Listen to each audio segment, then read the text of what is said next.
তুমি মাঝে, মাঝে অফিস থেকে দেরি করে আসো। এভাবে অফিস থেকে দেরি করে আসলে আমি কিন্তু বাসা থেকে চলে যাব। এই যে কমিউনিকেশনটা এটা হচ্ছে একটা অ্যাগ্রেসিভ কমিউনিকেশন। ধরুন আপনার হাসব্যান্ড অফিস থেকে হয়তোবা ২ দিন দেরি করে এসেছে। তো এই ধরনের যদি কমিউনিকেশন করেন এটাকে অ্যাগ্রেসিভ কমিউনিকেশন বলে। এবং আপনি যদি এভাবে কমিউনিকেশন করেন তো হাসব্যান্ড অফিস থেকে দেরি করে আসছে কিন্তু আপনি আপনাকে নিজেকে গুটিয়ে নিলেন। আপনি তার সাথে কথা বললেন না, কোঅপারেট করলেন না। তাকে হয়তো খেতে দিয়েছেন, আপনি খেয়ে ঘুমিয়ে পড়েছেন। তার সাথে কোনো কমিউনিকেশন হলো না। ১ দিন, ২ দিন, ৩ দিন। এবার আপনি আপনাকে নিজেকে গুটিয়ে নিলেন। এটাকে বলা হয় প্যাসিভ কমিউনিকেশন।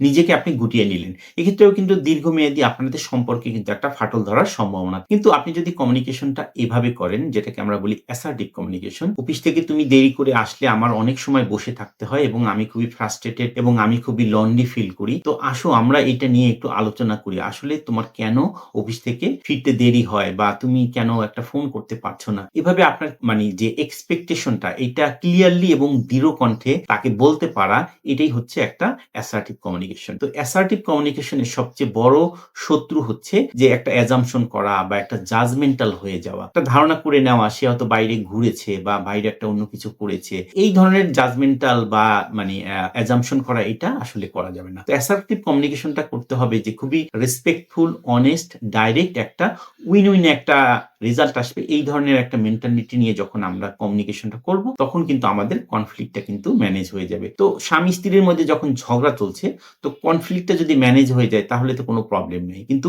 কনফ্লিক্টটা যদি ম্যানেজ না হয় সেক্ষেত্রে আসলে কি হবে? সেক্ষেত্রে দেখা যাচ্ছে যে হয়তো বাচ্চা আছে, সেই বাচ্চার কিভাবে ভরণ-পোষণ হবে? তো সেক্ষেত্রে হয়তোবা একটা সেপারেশন হয়ে যেতে পারে। তো আপনাদের সেপারেশন হয়ে গেলে আপনাদের দেনমোহরের ব্যাপার আছে। তো বাচ্চাকে আপনি বাচ্চার সাথে আপনার ভবিষ্যতে কিভাবে যোগাযোগ করবেন?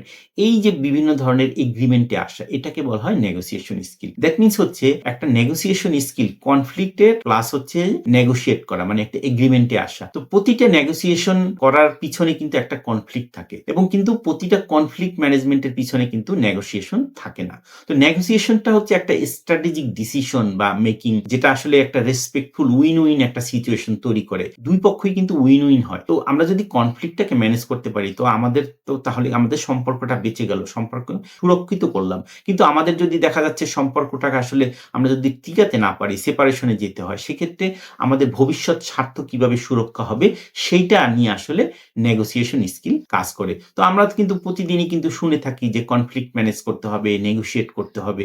এটা কিন্তু আমরা বাসায়ও করি, আমরা অফিসেও করি। তো এভাবে আমরা যদি বুঝতে পারি যে কনফ্লিক্টটাকে আমরা ১ম মানে ম্যানেজ করার চেষ্টা করব।